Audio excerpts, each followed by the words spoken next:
सतवीं जमात के बहुत ही प्यारे प्यारे बच्चों, मैं शिव कुमार पंजाबी मास्टर सरकारी हाई स्कूल सवार जिला हुशियारपुर तो तुहाडे लई एक व्याकरण भाग विचों एक कहानी किसान अते उसके चार पुत्र लैके हाजिर होया हाँ। मैनूं आस है कि तुहानूं ये कहानी चंगी लगेगी अते तुसीं इस नूं आसानी नाल अपने शब्दों में लिखण दे योग भी होवोगे। सो प्यारे बच्चों, कहानी सुनना किनूं चंगा नहीं लगता। असीं सारे ही कहानियां सुननियां चाहते हाँ, अपने मम्मी डैडी कोलों, अपने दादा दादी कोलों, अपने नाना नानी जी कोलों। ये निक्कियां निक्कियां कहानियां ही सानूं साडे अंदर बड़े बड़े जिहड़े गुण है वो पैदा कर दिंदियां हैं। ਜਿਹੜੇ ਪੁਰਾਣੇ ਸਮਿਆਂ ਵਿੱਚ ਜਿਹੜੇ ਬਜ਼ੁਰਗ ਹੁੰਦੇ ਸੀ ਉਹ ਆਪਣੇ ਬੱਚਿਆਂ ਨੂੰ ਸੌਣ ਲੱਗਿਆਂ ਨਿੱਕੀਆਂ ਨਿੱਕੀਆਂ ਕਹਾਣੀਆਂ ਸੁਣਾਉਂਦੇ ਰਹਿੰਦੇ ਸਨ। ਉਹਨਾਂ ਵਿੱਚ ਪਰੀ ਕਥਾਵਾਂ ਹੁੰਦੀਆਂ ਸੀ, ਉਹਨਾਂ ਵਿੱਚ ਨੈਤਿਕ ਕਥਾਵਾਂ ਹੁੰਦੀਆਂ ਸੀ। ਸੋ ਜਿਨ੍ਹਾਂ ਨੂੰ ਸੁਣ ਕੇ ਸਾਡੇ ਅੰਦਰ ਵੀ ਉਹਨਾਂ ਵਰਗੇ ਬਣਨ ਦੀ ਭਾਵਨਾ ਪੈਦਾ ਹੋ ਜਾਂਦੀ ਸੀ ਅਤੇ ਅਸੀਂ ਇੱਕ ਚੰਗੇ ਅਤੇ ਨੇਕ ਇਨਸਾਨ ਬਣ ਜਾਂਦੇ ਸਾਂ। ਸੋ ਜਿਹੜੀਆਂ ਕਹਾਣੀਆਂ ਸਾਡੇ ਚਰਿੱਤਰ ਨਿਰਮਾਣ ਵਿੱਚ ਬਹੁਤ ਹੀ ਅਹਿਮ भूमिका निभांदियां हन। सो सानूं कहानियां सुननियां चाहिए, वध तो वध हो सके तो पढ़नियां भी चाहिए हैं, क्योंकि इन्हां दा साडे जीवन ते बहुत गहरा प्रभाव पैंदा है। सो किसान अते चार पुत्र जिहड़ी मैं अज तुहानूं कहानी कराउण जा रहा हाँ, उहदा नाम है किसान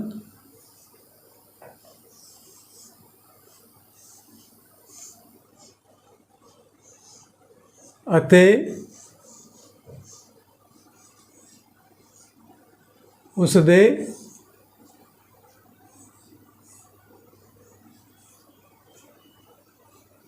चार पुत्र।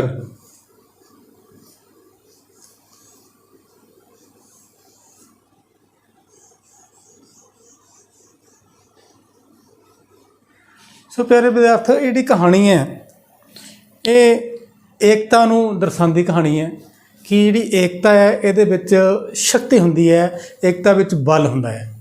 इहदे नाल दी कहानी असीं कबूतर अते जाल वाली कहानी तुसीं सुनी होएगी जां पढ़ी होएगी 6वीं विच। इहदे इस कहानी विचों भी सानूं ये सिक्ख्या मिलदी है कि जिहड़ी एकता है इकट्ठे हो के रहना है ना, इहदे नाल की हुंदी है, शक्ति आंदी है। एक विच शक्ति हुंदी है, एक विच बरकत हुंदी है ना। शहद दी मक्खियां तुसीं देखदे हो, निक्की निक्कियां मक्खियां किन्ना किन्ना शहद इकट्ठा कर लैंदियां हैं, क्योंकि एक एक मक्खी कल्ली कल्ली मक्खी शहद इकट्ठा करती है तो अपना छत्ता जिहड़ा है वो शहद नाल भर लैंदी है। तुसीं कीड़ियां देखियां होणीआं, निक्की निक्की कीड़ी जिहड़ी है वो किन्ना किन्ना दाना चुक के लैके आंदी है तो वो अपना जिहड़ा हैगा है खुड हुंदी है ਉਹਦੇ ਵਿੱਚ जा के ਉਹਨੂੰ स्टोर कर लैंदी है। ਅਤੇ ਜਦੋਂ ਇਹ दिन आते हैं बरसातां दे तो फिर वो बाहर नहीं निकलदियां, ਜਾਂ ਸਰਦੀਆਂ आंदियां तो बाहर नहीं निकलदियां, तो फिर अंदर ही उस उन्हां दाणिਆਂ ਨੂੰ ਢਿੱਡ ਭਰ ਕੇ ਖਾਂਦੀਆਂ ਰਹਿੰਦੀਆਂ है। सो ਉਹਨਾਂ ਵਿੱਚ भी किन्नी सोझी है तो ਉਹਨਾਂ अंदर भी किन्नी अथाह शक्ति हुंदी है। सो इन्हां कहानियां तो सानूं बेटा जी बहुत बहुत जिहड़ी है सिक्ख्या मिलती है। सो असीं इन्हां कहानियां दा लाहा लेना है, इन्हां तो सिक्ख्या हासिल करके अपने चरित्र का निर्माण करना है तो एक चंगे ते नेक इंसान बनना है। प्यारे बच्चों, कहानी लिखण ते सीखण तो पहलां मैनूं आस है कि तुसीं आपो अपणियां कापियां जिहड़ियां है वो कढ लईआं होणगीਆਂ ਅਤੇ ਤੁਸੀਂ ਲਿਖਣ ਵਾਸਤੇ ਤੁਹਾਨੂੰ ਤਿਆਰ ਹੋਵੋਗੇ। ਸੋ ਬੇਟਾ ਜੀ, ਇਹ ਕਹਾਣੀ ਨੂੰ ਕਿਤੇ ਵੀ ਯਾਦ ਕਰਨ ਦੀ ਲੋੜ ਨਹੀਂ, ਸਿਰਫ ਇਸ ਦੇ ਵਿਸ਼ੇ ਵਸਤੂ ਨੂੰ ਤੁਸੀਂ ਕੰਟੈਂਟ ਨੂੰ ਸਮਝਣਾ ਹੈ ਤੇ ਉਹਨੂੰ ਮਣਕੇ ਦੇ ਆਪਣੇ ਮਾਲਾ ਦੇ ਮਣਕਿਆਂ ਵਾਂਗ ਉਹਨਾਂ ਨੂੰ ਸ਼ਬਦਾਂ ਵਿੱਚ ਪਰੋ ਦੇਣਾ ਹੈ, ਤੁਹਾਡੀ ਕਹਾਣੀ ਤਿਆਰ ਹੋ ਜਾਣੀ ਹੈ। ठीक है ना जी। सो मैं तुहानूं पहला इस कहानी बारे दसांगा, उस तो बाद आपां नूं ब्लैक बोर्ड ते लिखांगे। सो प्यारे बच्चों, बड़े पुराने समय की गल है कि एक किसान सी ते उसदे 4 पुत्र सन। किन्ने पुत्र सन? 4। तो वो किसान बहुत मेहनती सी, परंतु उहदे पुत्र जिद्दां जिद्दां वड्डे हुंदे गए वो आपस ਵਿੱਚ बहुत ही लड़ते झगड़ते रहंदे सन तो उन्होंने आलसपुणा बहुत सी, वो कोई भी कामकार नहीं सन करते। तो किसान उन्होंने इन्हां हरकतों तो बहुत परेशान सी। सो बेटा जी, जदों बच्चे काम नहीं करते तो मापे ਜਿਹੜੇ ਹੈ ਉਹ ਪਰੇਸ਼ਾਨ ਹੁੰਦੇ ਹੀ ਹਨ। ਸੋ ਉਹ ਜਿਹੜਾ ਕਿਸਾਨ ਸੀ ਉਹ ਆਪਣੇ ਬੱਚਿਆਂ ਤੋਂ, ਚਾਰੇ ਪੁੱਤਰਾਂ ਤੋਂ ਬਹੁਤ ਪਰੇਸ਼ਾਨ ਸੀ। ਅਤੇ ਕੁਝ ਸਮੇਂ ਬਾਅਦ ਉਹ ਜਿਹੜਾ ਕਿਸਾਨ ਸੀ ਉਹ ਬਿਮਾਰ ਪੈ ਗਿਆ ਤੇ ਉਹਨੂੰ ਆਪਣੇ ਬੱਚਿਆਂ ਦੀ ਚਿੰਤਾ ਹੋਣ ਲੱਗੀ ਕਿ ਜੇ ਬੱਚੇ ਇਦਾਂ ਹੀ ਲੜਦੇ ਰਹਿਣਗੇ ਤੇ ਲੋਕਾਂ ਨੇ ਇਹਨਾਂ ਨੂੰ ਨਸ਼ਟ ਕਰ ਦੇਣਾ ਹੈ, ਤਬਾਹ ਕਰ ਦੇਣਾ ਹੈ। ਤੇ ਉਹਨੂੰ ਇੱਕ ਤਰਕੀਬ ਸੁੱਝੀ ਤੇ ਉਸਨੇ ਚਾਰੇ ਪੁੱਤਰਾਂ ਨੂੰ ਸੱਦਿਆ ਤੇ ਉਹਨਾਂ ਨੂੰ ਕਿਹਾ ਵੀ ਬੱਚਿਓ, ਮੇਰਾ ਹੁਣ ਤਾਂ ਸਮਾਂ ਬੜਾ ਨੇੜੇ ਹੈ, ਤੁਸੀਂ ਇਸ ਤਰ੍ਹਾਂ ਕਰੋ ਵੀ ਇੱਕ ਲੱਕੜੀਆਂ ਦਾ ਬਰੀਕ ਬਰੀਕ ਲੱਕੜੀਆਂ ਦਾ ਗੱਠਾ ਲੈ ਕੇ ਆਓ। ਜਿਸ ਤਰ੍ਹਾਂ ਇਹ ਮੈਂ ਲੈ ਕੇ ਆਇਆ ਹਾਂ, ਇਹ ਗੱਠਾ ਲੈ ਕੇ ਆਓ। ਇਹ ਤਾਂ ਮੈਂ ਤੁਹਾਨੂੰ ਦਿਖਾਉਣ ਵਾਸਤੇ ਲਿਆਂਦੀਆਂ, ਛੋਟੀਆਂ ਛੋਟੀਆਂ ਹੈ, ਬਹੁਤ ਛੋਟੀਆਂ। ਉਹਨੇ ਥੋੜ੍ਹਾ ਜਿਹਾ ਤੋਂ ਵੱਡੀਆਂ ਵੱਡੀਆਂ ਮੰਗਵਾਈਆਂ ਸੀ। ਸੋ ਉਹਨੇ ਫਿਰ ਇੱਕ ਇੱਕ ਜਿਹੜੀ ਲੱਕੜੀ ਕੱਢ ਕੇ ਤਾਂ ਦੇਤੀ। ਫਿਰ ਉਹਨੂੰ ਕਿਹਾ ਵੀ ਇਸ ਬੱਚਿਓ, ਆਪਣੇ ਪੁੱਤਰੋ, ਇਹਨੂੰ ਤੋੜ ਦੇ। ਇਹ ਇਕੱਲੇ ਇਕੱਲੇ ਲੜਕੇ ਨੇ ਇਸ ਤਰ੍ਹਾਂ ਉਹਨੂੰ ਇਕੱਲੀ ਨੂੰ ਤੋੜ ਦਿੱਤਾ। ਸੋ ਬੇਟਾ ਜੀ, ਜਦੋਂ ਚਾਰੇ ਬੱਚਿਆਂ ਨੇ ਇਕੱਲੀ ਇਕੱਲੀ ਲੱਕੜੀ ਨੂੰ ਤੋੜ ਦਿੱਤਾ ਤੇ ਕਿਸਾਨ ਨੇ ਕਿਹਾ ਕਿ ਹੁਣ ਜਿਹੜਾ ਲੱਕੜੀਆਂ ਦਾ ਗੱਠਾ ਆ ਉਹ ਲੈ ਕੇ ਆਓ। ਉਸਨੇ ਫਿਰ ਗੱਠਾ ਇਸ ਤਰ੍ਹਾਂ ਲੱਕੜੀਆਂ ਦਾ ਬੰਨ੍ਹ ਲਿਆ ਤੇ ਫਿਰ ਉਸ ਨੂੰ ਕਿਹਾ ਵੀ ਇਕੱਲੇ ਇਕੱਲੇ ਨੂੰ ਕਿਹਾ ਵੀ ਇਸ ਗੱਠੇ ਨੂੰ ਤੋੜੋ। ਫਿਰ ਇਸ ਗੱਠੇ ਨੂੰ ਜਿਹੜਾ ਤੋੜਨਾ ਹੈ ਉਹ ਸੌਖਾ ਨਹੀਂ ਸੀ, ਕਿਸੇ ਕੋਲੋਂ ਵੀ ਨਹੀਂ ਟੁੱਟਿਆ। ਸੋ ਕਿਸਾਨ ਨੇ ਬੜੇ ਹੀ ਵਧੀਆ ਢੰਗ ਨਾਲ, ਬੜੀ ਹੀ ਹਮਦਰਦੀ ਨਾਲ ਬੱਚਿਆਂ ਨੂੰ ਸਮਝਾਇਆ ਕਿ ਪਿਆਰੇ ਬੱਚਿਓ, ਜੇ ਤੁਸੀਂ ਇਕੱਲੇ ਇਕੱਲੇ ਇਸ ਲੱਕੜ ਵਾਂਗ ਰਹੋਗੇ ਤੇ ਹਰ ਕੋਈ ਤੁਹਾਨੂੰ ਆਸਾਨੀ ਨਾਲ ਤੋੜ ਸਕਦਾ ਹੈ। ਜੇ ਤੁਸੀਂ ਤਾਂ ਇਕੱਠੇ ਹੋ ਕੇ ਰਹੋਗੇ ਤੇ ਤੁਹਾਨੂੰ ਕੋਈ ਵੀ ਤੋੜ ਨਹੀਂ ਸਕਦਾ ਅਤੇ ਤੁਸੀਂ ਆਪਣੇ ਜਿਹੜੇ ਕੰਮ ਹੈ ਉਹ ਬਹੁਤ ਹੀ ਵਧੀਆ ਢੰਗ ਨਾਲ ਕਰੋਗੇ। ਸੋ ਏਕਤਾ ਵਿੱਚ ਬਲ ਹੁੰਦਾ ਹੈ, ਏਕਤਾ ਵਿੱਚ ਸ਼ਕਤੀ ਹੁੰਦੀ ਹੈ ਤੇ ਏਕੇ ਵਿੱਚ ਹੀ ਬਰਕਤ ਹੁੰਦੀ ਹੈ। ਉਸ ਤੋਂ ਬਾਅਦ ਕਿਸਾਨ ਦੇ ਚਾਰੇ ਪੁੱਤਰਾਂ ਨੇ ਆਪਣੇ ਬਾਪ ਨੂੰ ਇਹ ਵਿਸ਼ਵਾਸ ਦਿਵਾਇਆ ਕਿ ਉਹ ਆਉਣ ਵਾਲੇ ਸਮੇਂ ਵਿੱਚ ਇਕੱਠੇ ਮਿਲ ਜੁਲ ਕੇ ਰਹਿਣਗੇ। ਸੋ ਪਿਆਰੇ ਬੱਚੇ, ਆਓ ਇਸ ਕਹਾਣੀ ਨੂੰ ਹੁਣ ਆਪਾਂ ਲਿਖੀਏ। ਆਪਣੀਆਂ ਕਾਪੀਆਂ ਤੇ ਪੈਨ ਕੱਢ ਲਓ ਅਤੇ ਇਸ ਕਹਾਣੀ ਨੂੰ ਲਿਖਣਾ ਸ਼ੁਰੂ ਕਰੋ।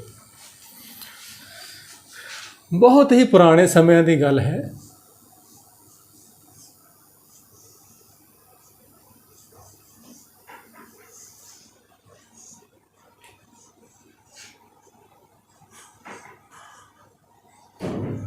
ਪੁਰਾਣੇ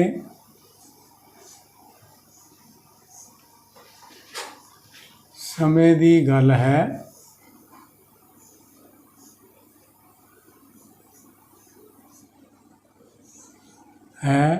ਕਿ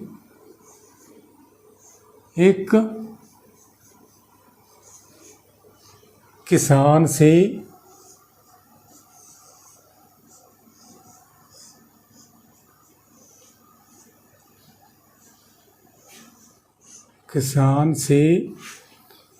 ਉਸਦੇ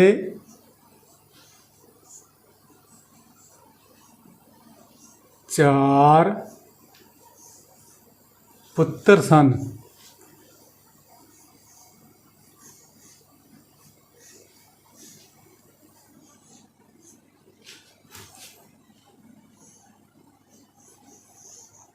ਉਹ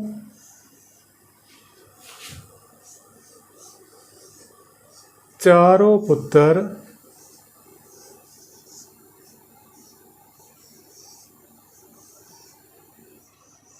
आपस ਵਿੱਚ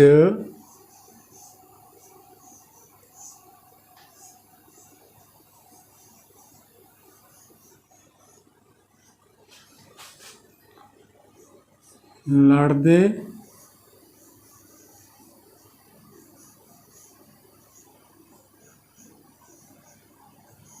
ਝਗੜਦੇ ਰਹਿੰਦੇ ਸਨ।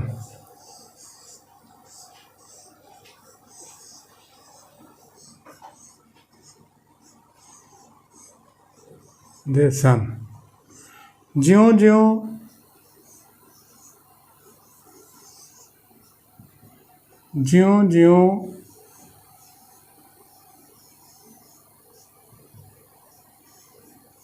ਸਮਾਂ ਬੀਤਦਾ ਗਿਆ,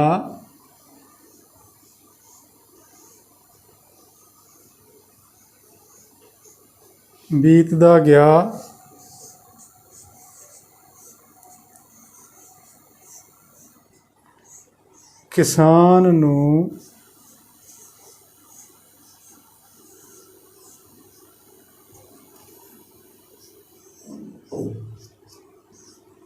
ਆਪਣੇ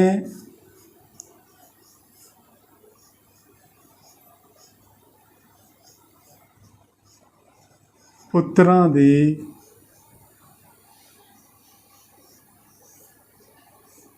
ਚਿੰਤਾ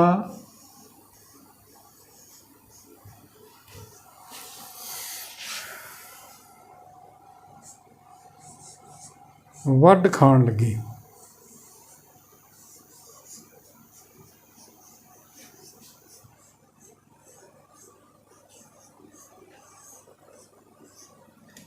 ਪਾਪ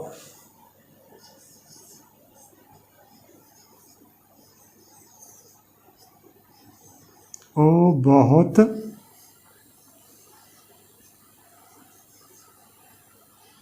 ਚਿੰਤਤ ਹੋਇਆ।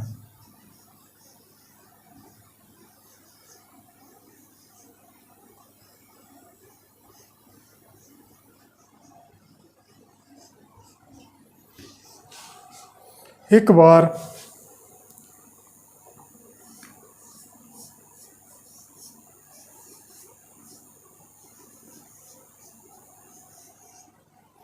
किसान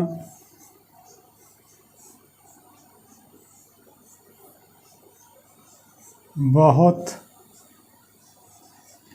बीमार पै गया।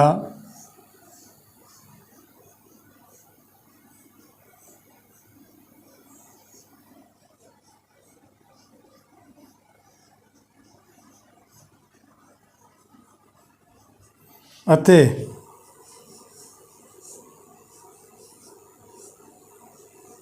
उसने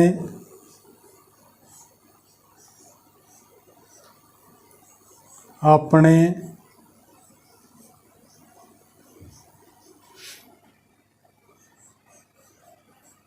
चारों पुत्रां नूं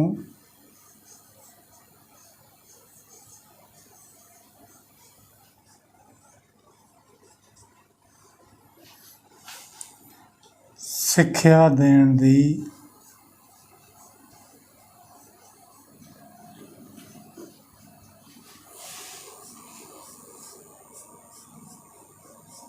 देण लई एक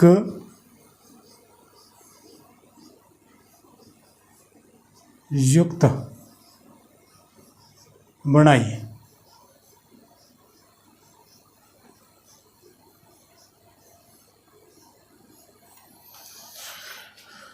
सो प्यारे बच्चों, जिस तरह मैं लिखी जाता हाँ तुसीं भी अपनी कापियां ते इस तरह ही उतारा कर लेना है। सो बहुत ही पुराने समय की गल है कि एक किसान सी, उसके 4 पुत्र सन। वो चारों पुत्र आपस ਵਿੱਚ लड़ते झगड़ते ਰਹਿੰਦੇ सन। ਜਿਉਂ-ਜਿਉਂ ਸਮਾਂ ਬੀਤਦਾ ਗਿਆ, किसान ਨੂੰ ਆਪਣੇ ਪੁੱਤਰਾਂ ਦੀ ਚਿੰਤਾ ਵੱਢ ਖਾਣ ਲੱਗੀ। ਭਾਵ ਉਹ ਬਹੁਤ ਚਿੰਤਤ ਹੋਇਆ। ਇੱਕ ਵਾਰ किसान बहुत बीमार पै गया ਅਤੇ ਉਸਨੇ ਆਪਣੇ ਚਾरों ਪੁੱਤਰਾਂ ਨੂੰ ਸਿੱਖਿਆ ਦੇਣ ਲਈ ਇੱਕ ਯੁਕਤ ਬਣਾਈ। ਸੋ ਯੁਕਤ ਕੀ ਸੀ?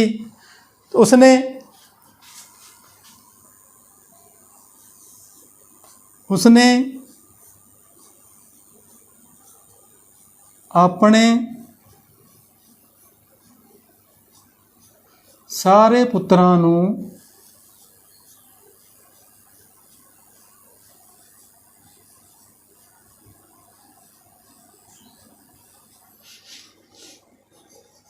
ਆਪਣੇ ਕੋਲ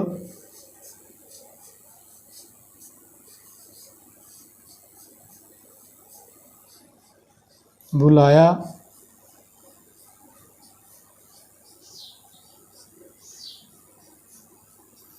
ਅਤੇ ਇੱਕ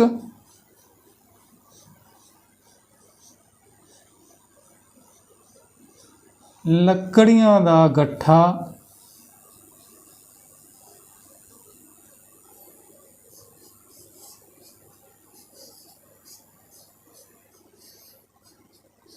ਲੈ ਕੇ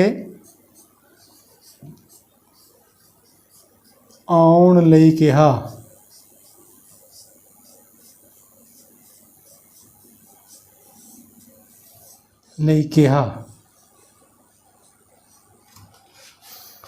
ਸੋ ਇਸ ਤੋਂ ਬਾਅਦ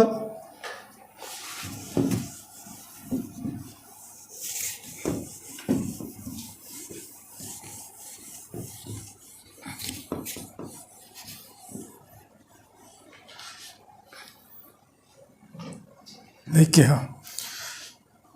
उसने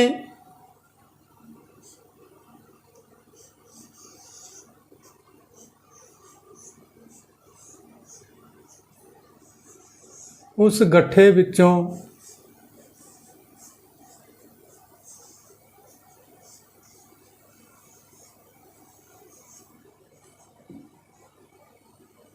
एक एक लक्कड़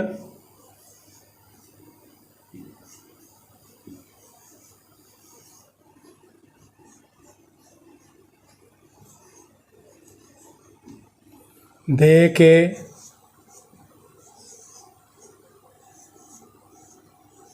तोड़न लई कहा।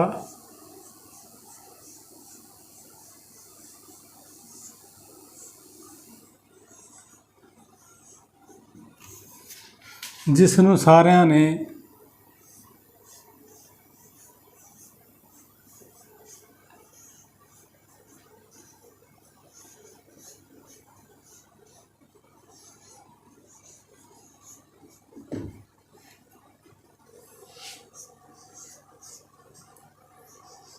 आसानी नाल तोड़ दिता।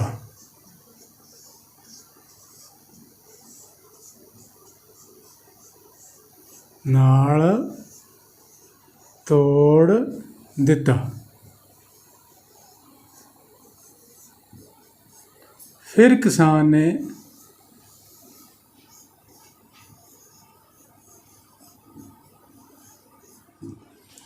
बाकी लकड़ियां दा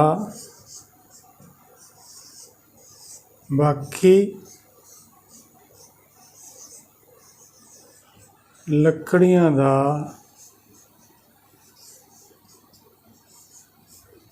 गट्ठा बन दिता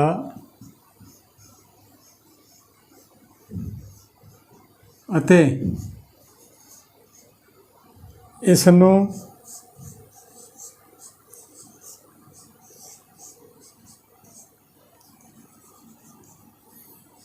तोड़न लई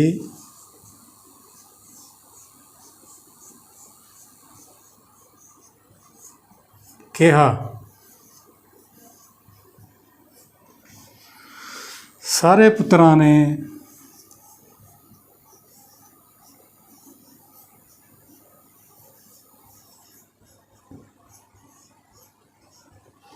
वारो वारी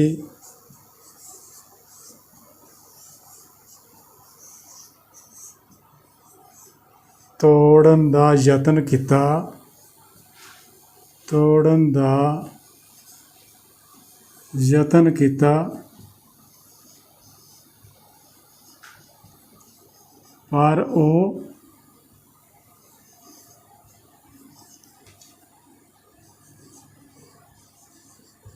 तोड़ ना सके।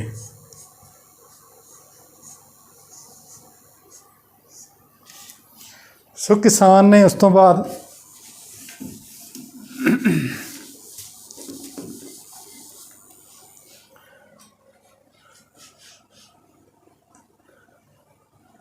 इस उपरंत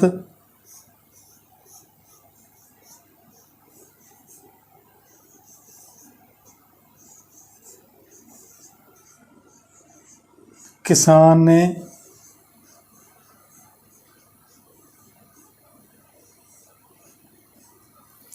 समझांदियां होया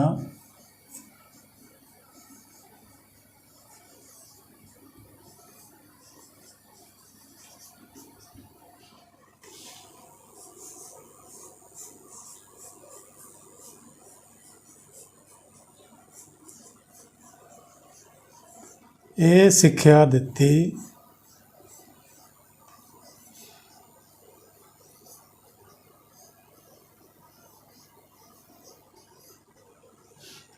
कि जेकर तुसीं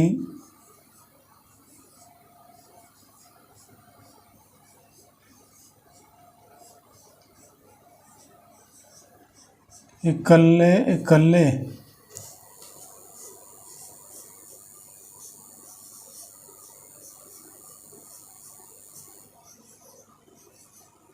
रहोगे तां ਤੁਹਾਨੂੰ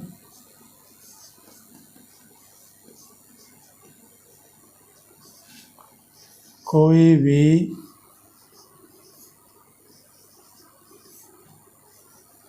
ਆਸਾਨੀ ਨਾਲ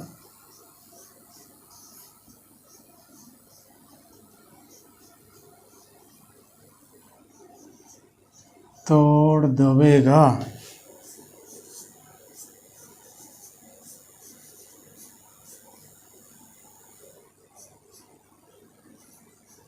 ਅਤੇ ਜੇਕਰ ਤੁਸੀਂ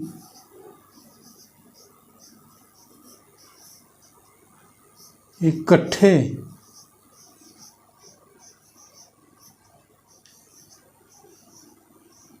ਰਹੋਗੇ ਤਾਂ ਤੁਹਾਨੂੰ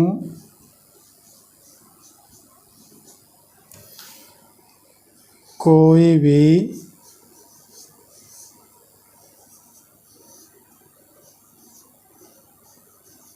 तोड़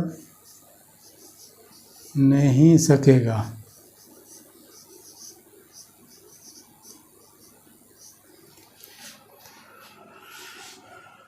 सो प्यारे बच्चों, फिर उसने ਗੱਠੇ ਵਿੱਚੋਂ ਇੱਕ ਇੱਕ ਲੱਕੜ ਦੇ ਕੇ ਤੋੜਨ ਲਈ ਕਿਹਾ, ਜਿਸ ਨੂੰ ਸਾਰਿਆਂ ਨੇ ਆਸਾਨੀ ਨਾਲ ਤੋੜ ਦਿੱਤਾ। ਫਿਰ ਕਿਸਾਨ ਬਾਕੀ ਲੱਕੜੀਆਂ ਦਾ ਗੱਠਾ ਕਿਸਾਨ ਨੇ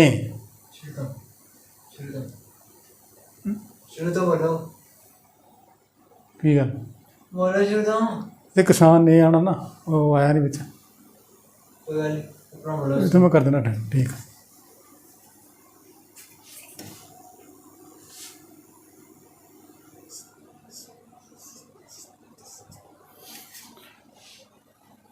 सो प्यारे बच्चों, उसने उस गट्ठे विचों एक एक लक्कड़ दे के तोड़न लई कहा, जिसनूं सारिਆਂ ने आसानी नाल तोड़ दिता। फिर किसान ने लकड़ियां दा गट्ठा बन दिता ਅਤੇ इस नूं तोड़न लई कहा। सारे पुत्रां ने बारों बारी तोड़न दा यतन किया, पर वो तोड़ ना सके।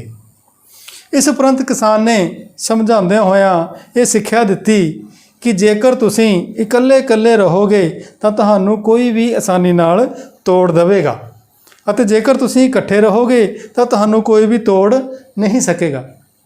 सुभाव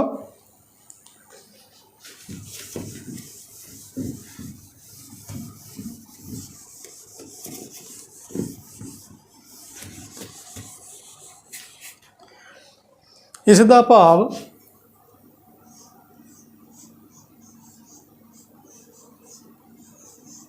इसदा भाव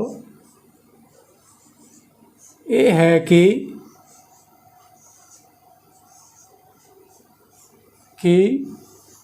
एकता विच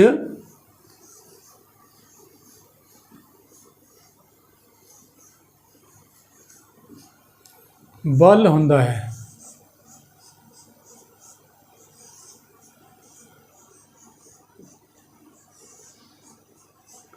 सारे पुत्रां ने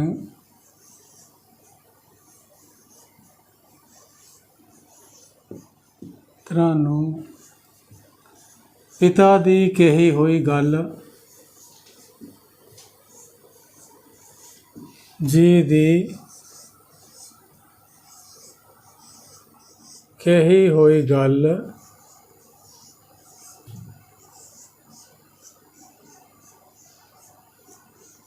समझ आ गई।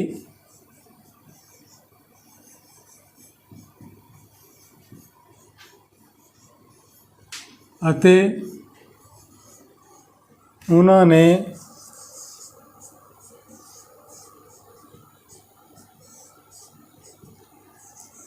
ਆਪਣੇ ਪਿਤਾ ਨੂੰ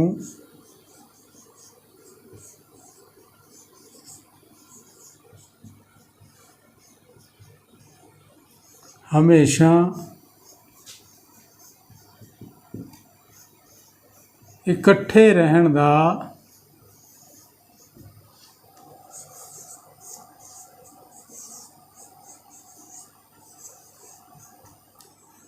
वचन दिता।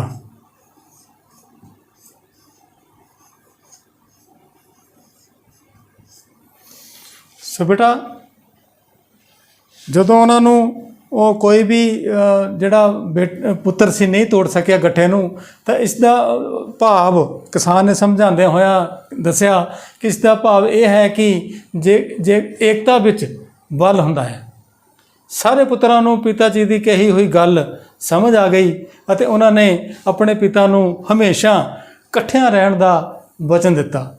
ਸੋ ਪਿਆਰੇ ਬੱਚਿਓ, ਇਸ ਕਹਾਣੀ ਤੋਂ ਸਾਨੂੰ ਸਿੱਖਿਆ ਕੀ ਮਿਲਦੀ ਹੈ? ਸੋ ਇਸ ਕਹਾਣੀ ਤੋਂ ਸਾਨੂੰ ਸਿੱਖਿਆ ਮਿਲਦੀ ਹੈ। ਸਿੱਖਿਆ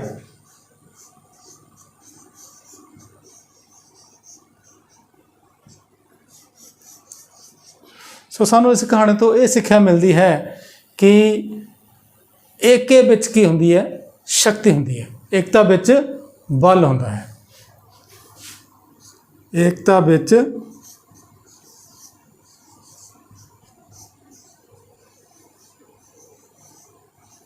ਬਲ ਹੁੰਦਾ ਹੈ।